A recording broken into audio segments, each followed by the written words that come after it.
What is up, everybody? Welcome back to DVDs, Nuts, and Popcorn. I'm your host, the PMM, the Physical Media Mac. And, yeah, it seems like yesterday we were just talking about Dollar Tree $1.25 bush pickups. And here I am again with a box full of Goodwill. I was about to say DVDs and Blu-rays, but no, all DVDs.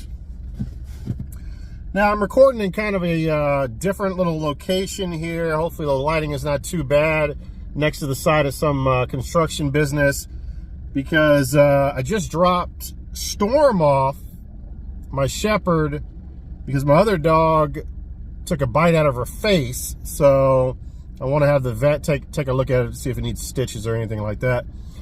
So I figured, you know, what a perfect time. Now, we could get interrupted multiple times. The vet could call on the phone.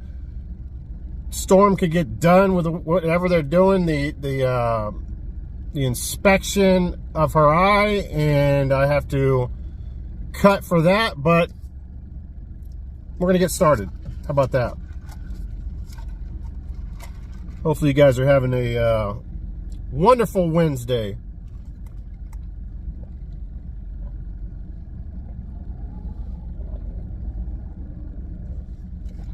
I think I got some cool stuff to show off this week, or today.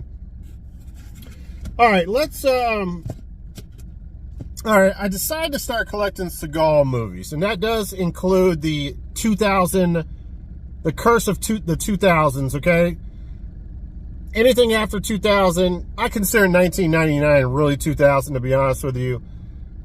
Sometimes even 1998, but we'll just say 1999 and beyond. I am collecting, and you're going to see a multitude of Seagal pickups this week. But this first pickup here, this might even have been a $1.25 bush. I can't remember. It may have been Goodwill, though. It looks like something that would be at a $1.25 bush. But I talked about this in the past because I'm also collecting cheesy Christopher Lambert movies. Now, I need to go back to The Point Men because I'm not going to lie, I was kind of bored watching it. It's been several weeks since I tried to watch it, and I've just been picking up so many movies and watching so many badass cyborg films and whatnot. I just haven't had time to get around to it. It's one of those movies where it's a little bit too serious. I don't want Christopher Lambert movies to be serious. So I'll give that another shot and let you guys know about it.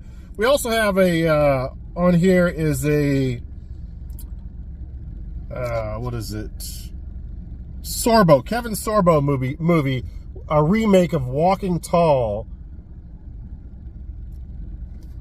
I think that's a remake, or reboot. But the movie that we're going to talk about today, very briefly, because it's a joke of a movie, is Attack Force. Now, I do want to collect every movie with Force in it. Vengeance Force, Attack Force, Ninja Force. I can't think. There's tons of Force movies, and I got to have all of them. It's a must that I own every Force movie that was ever created. But anyway, the thing that's funny about, I'm not even going to try to explain the plot to this movie because it's so nonsensical. It wouldn't make sense at all. All I can tell you is there's some kind of drug, some kind of super drug that has invaded the scene, and for some reason, some prostitute is killing military men as she's on this drug. It doesn't explain why she's killing them. It's just bizarre. And I guess Seagal is the, I don't know, the lead detective, I guess. And he needs to look into it. And the funniest, oh my God, like, I didn't even realize, I thought this was just going to be the beginning of the movie, guys. I put this in about a couple of weeks ago. And the very opening sequence where Seagal is in a chase scene, they put someone else's voice what is it called when you do that? They dubbed another person's voice into his voice in this film in that beginning sequence. That's all I needed to see, and I moved on and watched a good Cyborg film. But I promised myself I was going to go back to it. I've recently found this YouTube channel. I can't think of his name right now, but he talks about all the bad Seagal movies, and it's pretty funny. He's a real cheesy attack force. Like, he has this real, like, theatrical, cheesy voice. And good YouTube channel. Maybe I'll put the link in the description. But anyway, I thought maybe they just lost the audio to that beginning sequence and they didn't have enough money to go back and redo it. And they said, fuck it, we're just going to have the dub voice in there, and then the rest of the movie will have a normal voice. Guys, after that opening sequence, then you start hearing his normal voice. But literally, you might hear his normal voice for 3 sentences, and then they'll splice in dubbed voice again. He's on the phone, dubbed voice. He's off the phone, regular voice. It's all throughout the movie, it's dub, real voice, dub, real voice. I've never seen anything like it in my whole entire life. It is so hilarious. Don't know what the fuck's going on with that. And I've recently found out, I don't know if he has diabetes or something like that. I think Sidlord was telling me that. But this guy is so, number one, he is so in control of every movie that he makes. Like, it's almost like he's directing every film that he makes. I have never seen this before in my whole entire life. There's actually scenes in this movie, like, for instance, where he gets up from a chair and walks down, I don't know, like a hallway of a building, and they use a stunt double to get up from the chair and walk down the hallway of the building. He's got stunt doubles answering phones. He's got stunt doubles doing everything. Like, he doesn't want to, I guess he doesn't want people to see his fat body. I don't know what the fuck's going on. But when you can obviously tell it's a stunt double, and he was just in the chair being his normal self, and now you got some guy with a different style of hair and looking different, different features, facial features, it becomes hilarity. It is so funny. I've never seen anything like this film. It's a train wreck from beginning to end. Attack Force. It has one of the stupidest endings I've ever seen in a movie. Like, it doesn't even belong. The ending should be somewhere in the middle of the movie. I don't even know. It's just like they're just driving a car away. And before that, there's no, like, climax or anything that they reach. It's like the weirdest ending to the movie. I cannot wait to watch other Seagal films. If this is not the worst film that he's ever made, man, I am in for a fucking journey, guys. Attack Force is a joke. 2006 film. Whoever directed it and produced it should be shot. You want to see it? Get the Locked and Loaded DVD. All right, next up here. Let's just go with the Seagal movies. I haven't seen any of the other movies, so I'm just going to be showing them off.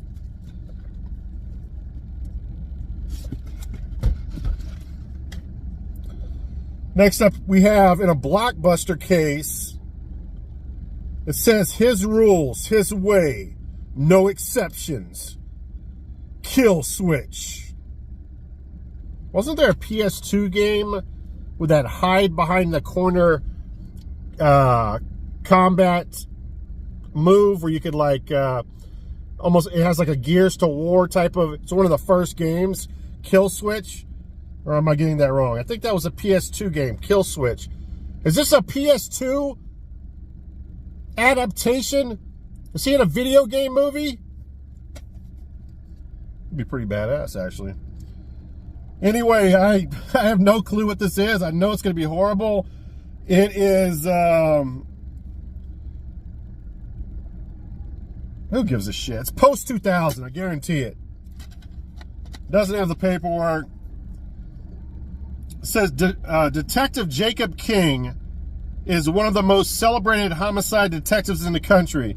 His brutal delivery of street justice is legendary among the men and women of the law enforcement. But on this latest case, he may have finally met his match. Lazarus, a cunning and perversely violent killer who is on the loose and terrorizing the inner city. King's desperate pursuit of Lazarus takes him into the dark, depraved Memphis underworld of street sex and senseless violence. And 666 Mafia. I gotta check it out, guys. All right, next Seagal train wreck.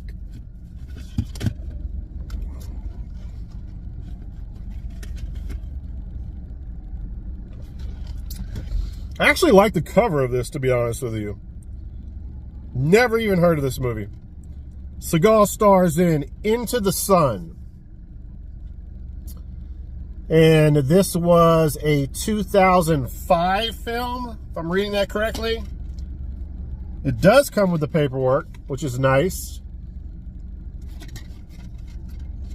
And let's check out some more movies now. Mario, Retro Tiburon just sent me that Half Past Dead. Okay, Belly of the Beast. That's another Seagal movie that we need to track down. Boa versus Python. I don't know if I need that. That's going to be a CGI nightmare. We got Out of Reach with Seagal. Wake of Death with Van Damme. We're also collecting post-2000, post-99 Van Damme films as well. And we got a movie called Frankenfish from the director of Spawn. I might have to get that. Anacondas, plural, is on here. Out for Kill. I believe that's a pre-cursed movie right there. I think that's a good movie, right? Out for Kill? Out for Kill? Or maybe not. Maybe that just sounds like something else. And then we have Foreigner, or The Foreigner. So lots of cheesy stuff here. We have Sniper 3 as well with Tom Berenger. Oh, that's the Animal Hospital. I gotta let you guys go. All right, I gotta pause.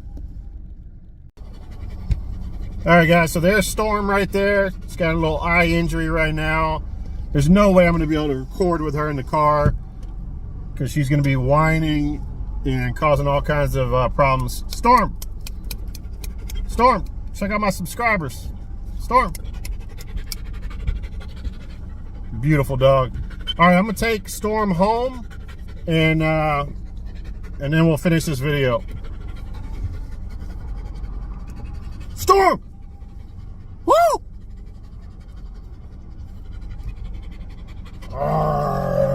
Mwah. All right, guys, we are back, and the search for shade is a real thing, guys. It is a real obstacle trying to find shade where I'm at. I don't know why that is. Anyway, where are we at? Oh yeah, Into the Sun. Let's see what this is about. When the governor of Tokyo is murdered, it falls on ex-CIA agent Travis Hunter to track down the responsible terrorist. However, the plot to kill the governor is only the beginning of the web of corruption and violence. Hunter discovers a plan by a rising Yakuza leader to build an enormous drug-dealing network with the Chinese mafia. With time running out and the Yakuza determined to see their plan through, Hunter must thwart the operation and get out alive. Only one man can stop the Yakuza. Steven Seagal. And Into the Sun. All right, let's see if we got any more Seagal stuff. Of course we do.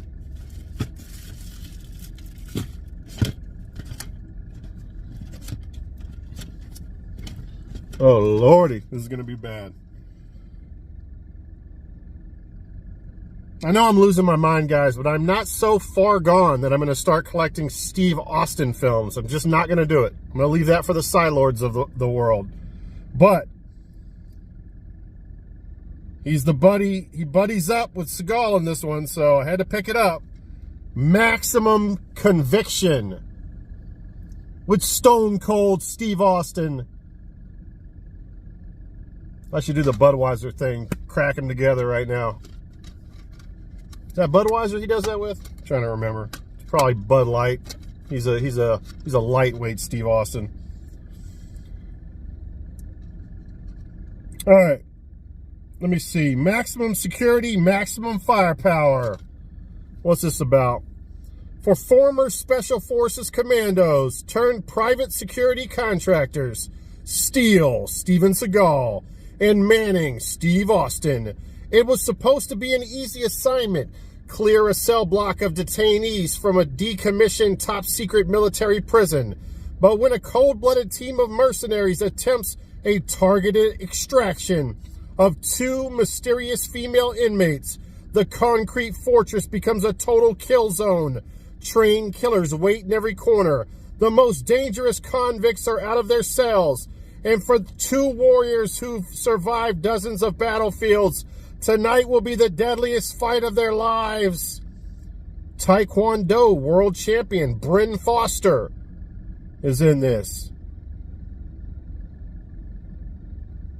Aliyah O'Brien from Kill Switch. We've come full circle. And Michael Pear from Blood Rain. Eddie and the Cruisers. Michael Pierre. Oh, I know him. Co-stars in this stone cold action thriller produced by Austin and Seagal.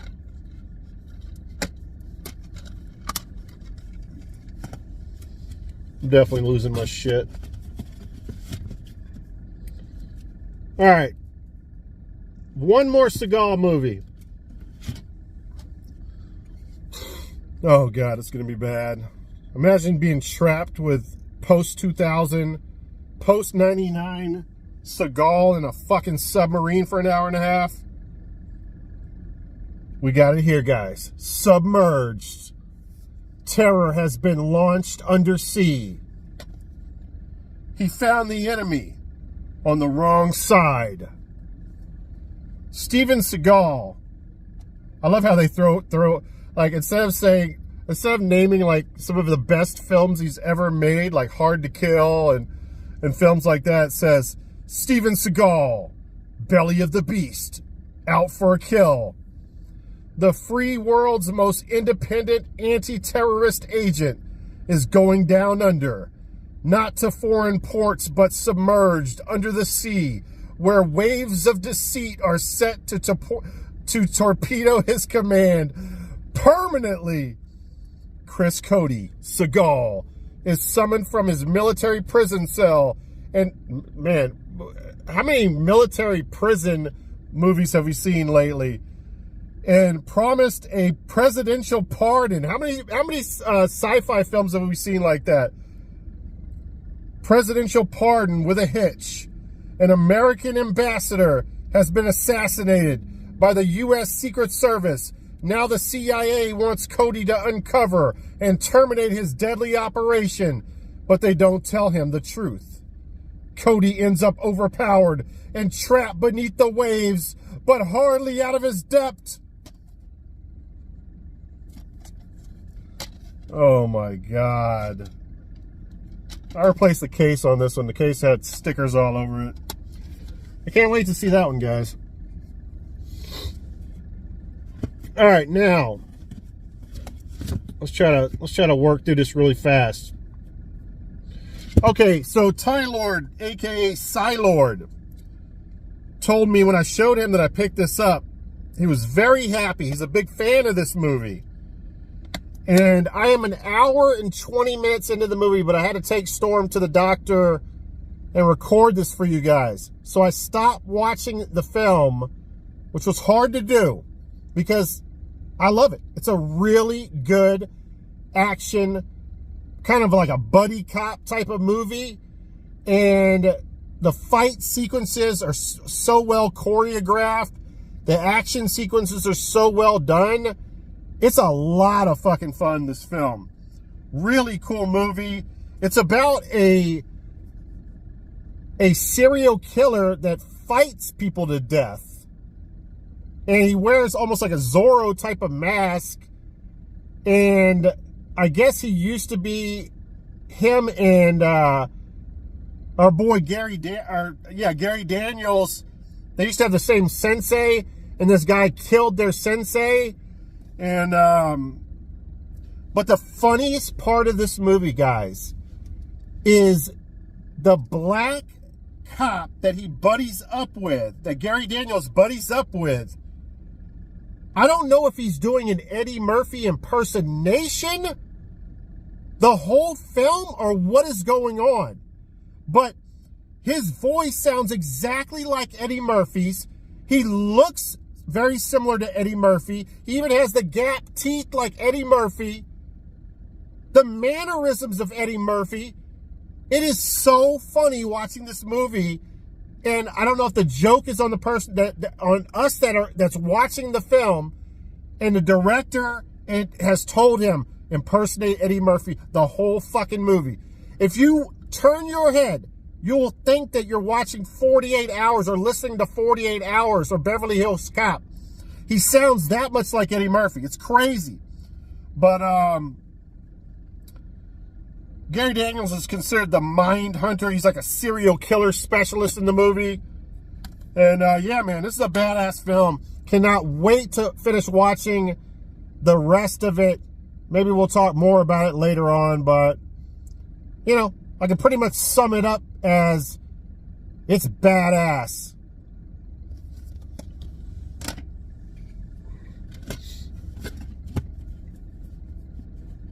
All right, real quick with this. I believe these remakes are supposed to be good remakes. It's been a while since I've seen them, but I already have both, and so I picked it up to give to someone. That's a good question for you collectors.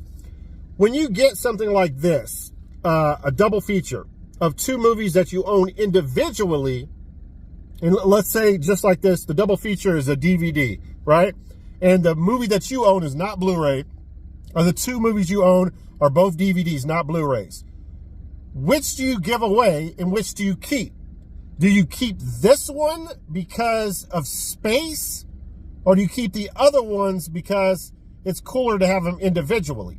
Now, these are on separate discs, so it's not no $1.25 Bush bullshit. So, question for you guys. Hills Have Eyes 1 and 2. Both unrated. So somebody will be getting that. All right, shark movie. This is one of my favorite shark movies. I really enjoyed this one. Open Water. And I mean, I've been meaning to pick it up for a while, but I'll do this a lot. I will overlook the fact that it's full screen when I'm hunting. I forget to look at the top of the screen, at the top of the DVD. I should have saw that.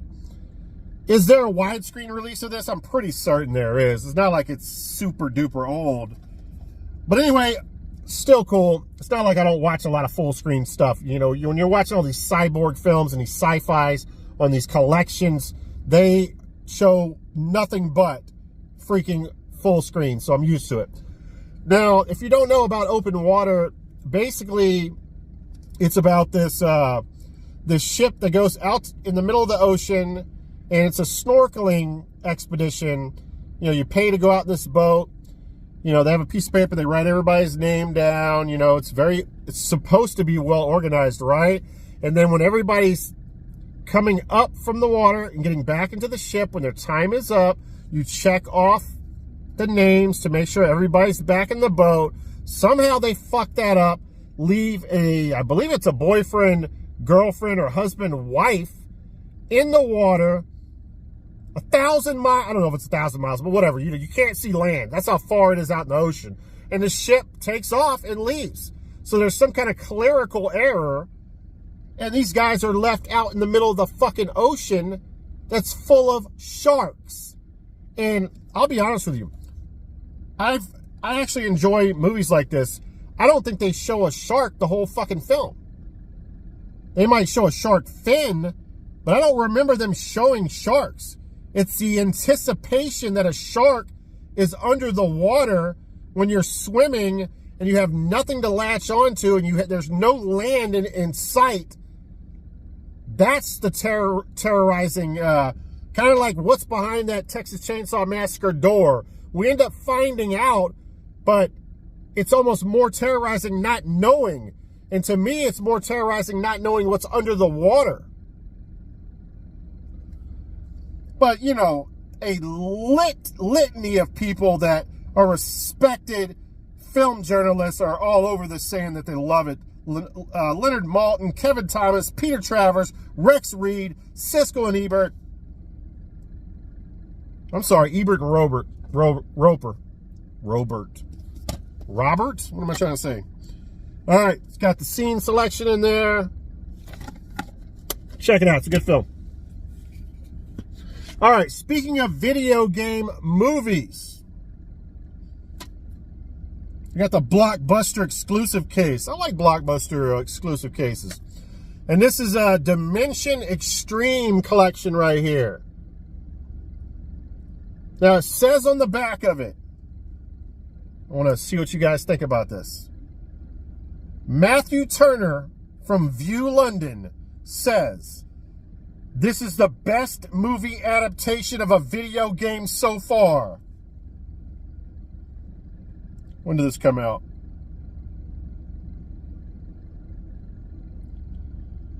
I don't know. We're going to say it's a 2000 curse. Post 2000, I imagine. But yeah, Blockbuster exclusive.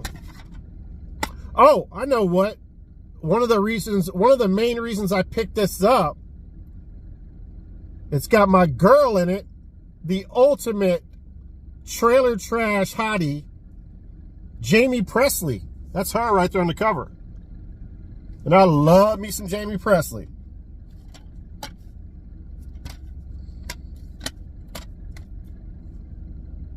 Remember in Joe Dirt where he bangs her and finds out that it's his sister? And I think they bang again afterwards. It's freaking demented. All right, now, it's not funny. Having sex with your sister is not funny. All right, so I'm going to watch every single film on this Termination collection. All right, so I already told you guys how much I love Shadow Chaser on here. Phenomenal film. And I decided to watch the next movie, and it was Cyber Vengeance. Now, believe it or not, I don't know why Shadow Chaser doesn't have a Vinegar Syndrome release, but for some reason, Cyber Vengeance has a Vinegar Syndrome release. But I did enjoy Cyber Vengeance. Basically, this guy is like really into playing these cyber games where you're like fighting people. And Matthew Mathias is in it as well. He's in this movie. He's in the virtual reality sequences throughout the movie. And I don't recognize the main character in it. But this does have our boy Robert Davi in it. He's the guy who has his face is kind of messed up. I don't know. I can't remember what he's been in. But he's been in a bunch of B-action stuff. Now, Davy's character he's the prison warden, and it's a virtual prison. They implant these devices in the brains, and actually it's a really good sequence where they show them implanting them in the brains. You really see people's brain, or it looks like real brains. I like how that was done. It's actually a very good sequence. But anyway, they implant these things in your brain, so these prisoners, and then these rich people, it's kind of like Surviving the Game. These rich people pay to go into these scenarios, traveling into the past, and they get to kill these prisoners, right? If the rich people die in these sequences, they don't die, but the prisoners do die for real in real life. Now, I can appreciate this movie because it's not the greatest movie of all time, but I can appreciate it because I know a lot of work was put into it. So they go back into time, and these sequences that they fight are like, they're in dog fights and planes. They go back and they're like in Vietnam. They go back to the Civil War. They go back to the Wild West where Jesse James is part of it. So not only do the rich people who are tracking down, trying to kill these prisoners, have to deal with them, but you also have to deal with your surroundings as well, because you're really in the past in these real-time events. So it's pretty badass. This one guy, the main protagonist, is so good at playing these cyber games. The prison warden sends this female to to bang him and to talk him into working as a virtual prison guard, I guess. And so he infiltrates the what's going on in there, and then the next thing you know, he's put with the prisoners in these virtual reality games. And yeah, I thought it was a really cool film. Definitely check it out. Again, it's on Vinegar Syndrome. All right, let me have some coffee here.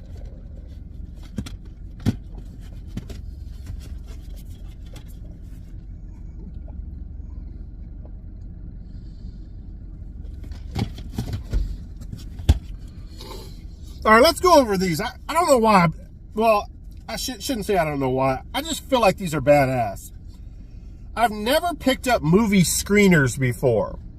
And I meant to do some research on screeners before I made the video, but I forgot to do it. So my understanding of screeners is movie execs would pass these screeners out to other movie execs or other VIPs, or, in anticipation of their movie getting a theatrical release or a physical media release. So, a month or so before the release date, they would give these screeners to their buddies, or maybe even, someone, whatever, people in the movie industry, or maybe just the friends of a friend, right? Now, what's interesting about these screeners is they were so concerned with copyright, people selling the screeners, mass producing them, renting them out, that when you watch these movies, it's really hilarious. You'll be watching the movie, and then all of a sudden they'll say property of artisan will run across the screen for like 5 minutes, and then it'll disappear. And then the screen will turn black and white. The first movie that I was watching, what was the first movie that I was watching?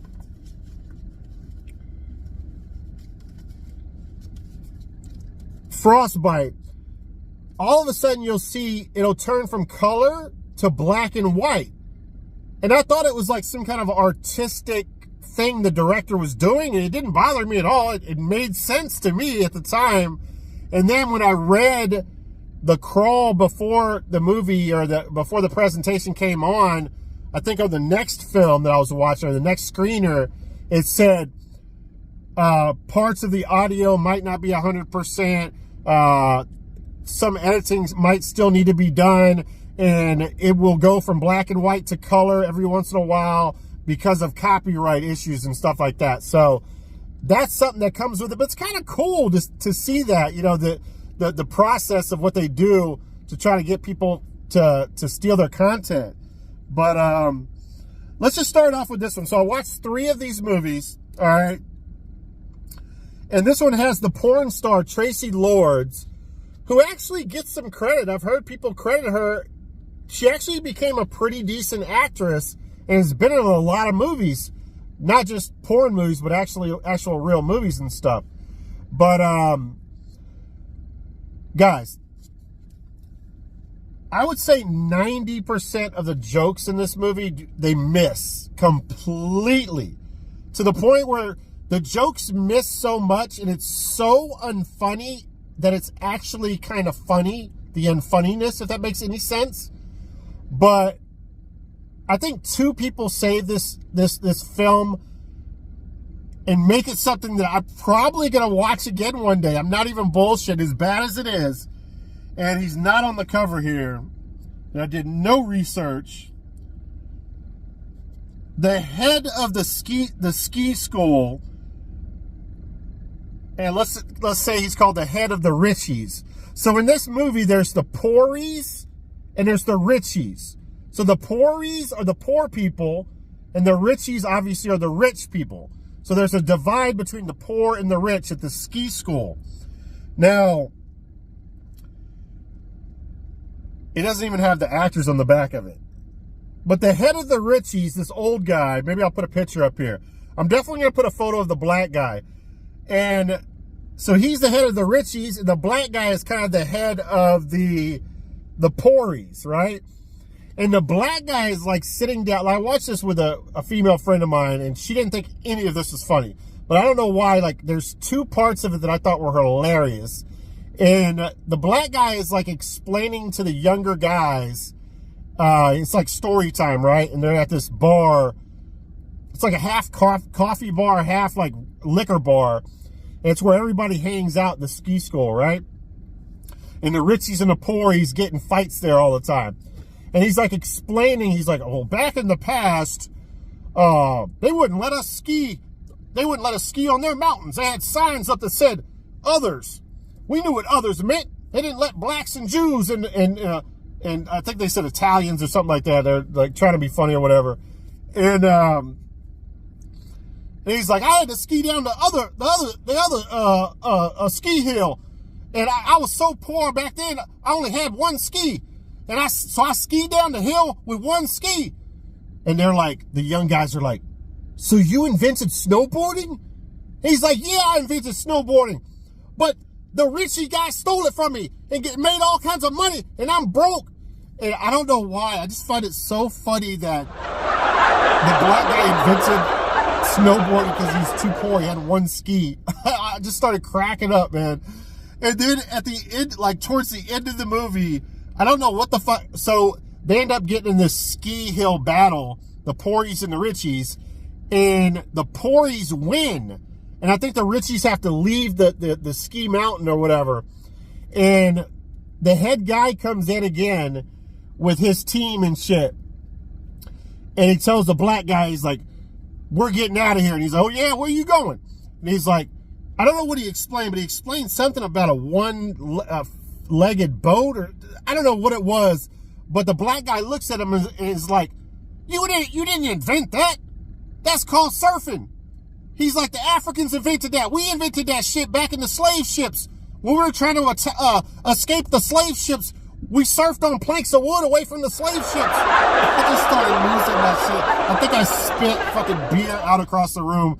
It was so funny. I don't know if I'm explaining it right, but I just thought it was just such a funny, it was so funny. I don't know, man. It's probably not funny, but I thought it was hilarious. Planks of wood. Anyway, Tracy Lords, there's really not as much breast as I thought in this movie. Or there should have been more breast in this movie. There is some really nice breast scenes in this movie, but I thought that there would be more. So I was a little bit let down by that. But there's some hot chicks in this movie, man, for sure.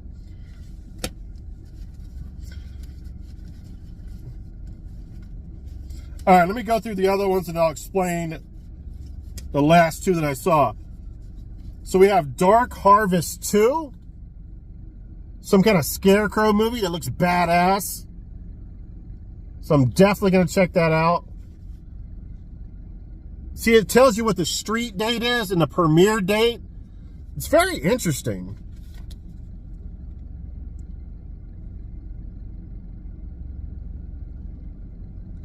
DVDs were $26.99 back then. And I want to say this comes with, yeah, so this actually came with the first Dark Harvest and part 2. Planks of wood. They invented surfing. So yeah, man, definitely looking forward to checking that out. We got Toby Hooper's Toolbox Murders. This even has a gatefold, like Laserdisc, right?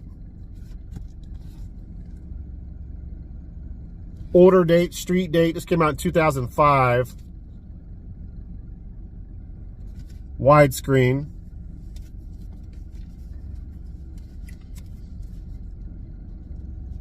And then we have a, I guess, black exploitation hood vampires movie.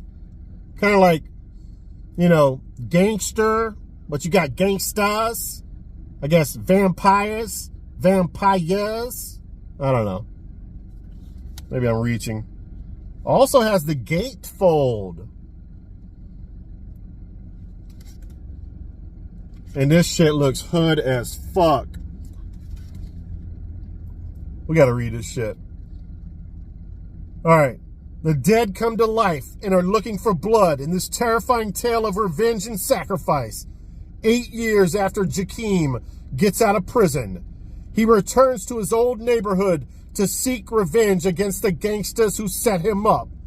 But things have changed and a new darkness preys the streets. The ghetto is alive with the dead and the feast is just beginning. I would have expected better from this. All right, vampires. Then we have Undead, which is factory sealed.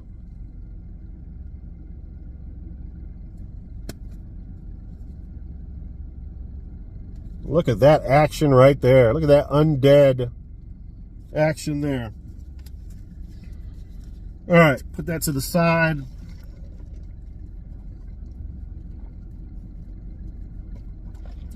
That possibly could have happened. Someone skiing down a mountain with the one ski because they're too broke to get two skis could have invented snowboarding. I really believe that. All right, moving on. All right, guys, so this is hilarious, man. So we got Cutthroat Alley. It's got Mac 10 and Busy Bone in it. Busy Bone, I know, I could just tell that motherfucker cannot act worth a shit. They kill him when the credits are rolling in the beginning. He literally dies 2 minutes into the fucking movie. Mac 10, which is probably the best part of this movie, dies at the 19-minute mark.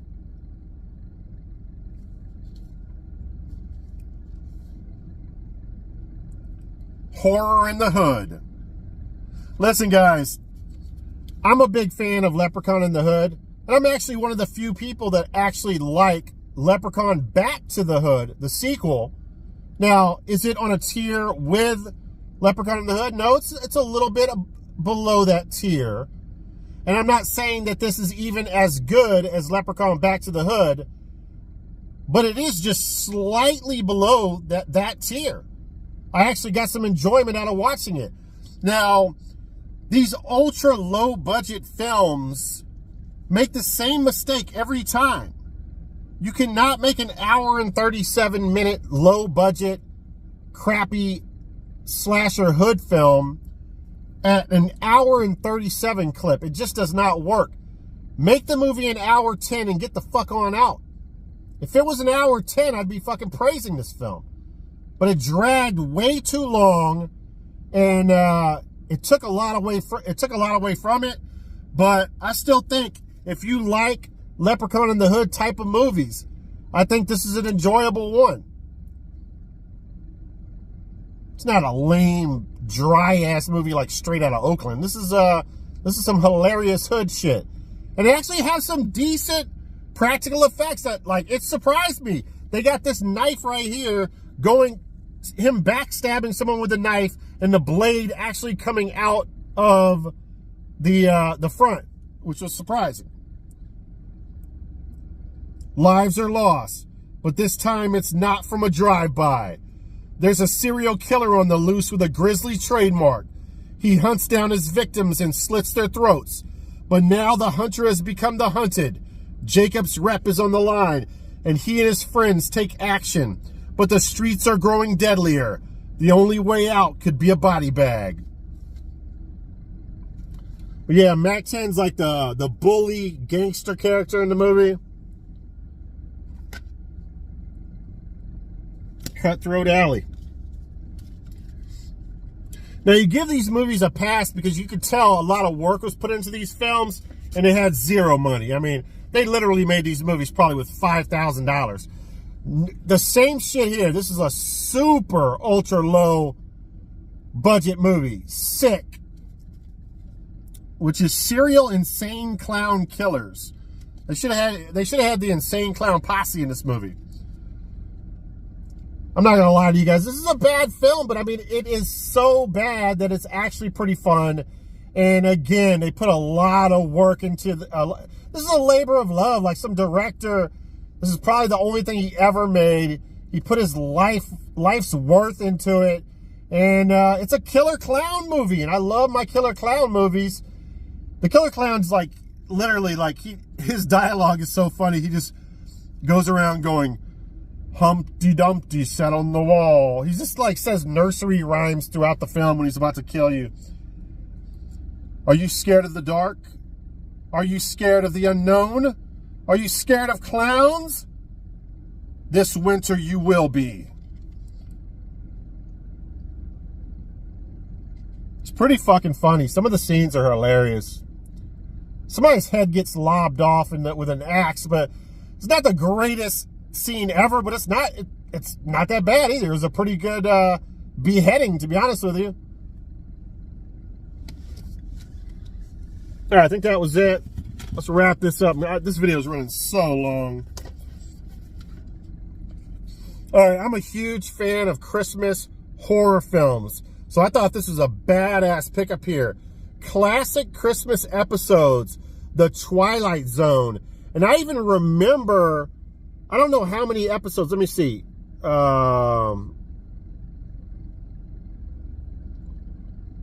I think it's 3 episodes. Yeah, I think it's 3 episodes. And I recognize at least 2 of them. I don't know if you can see the back. And I remember really enjoying the ones that I saw. I just love Christmas horror, man. Blood and Snow is my shit. Love that genre. And I am going to be searching out a lot of Christmas horror films and talking about them on this channel. All right, next up here. I'm a big road horror guy, so I said, you know what? Roadkill. Why not? It's got Jennifer Rubin in it. I don't know these other guys. I'm not even going to name them. It says guns don't kill people. She does. So some kind of female serial killer. I do recognize her. She's been in something I've seen before.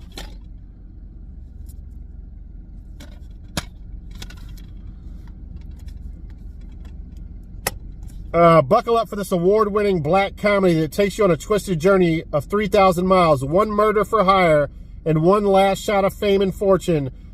Failing film student Alex is faced with an ultimatum.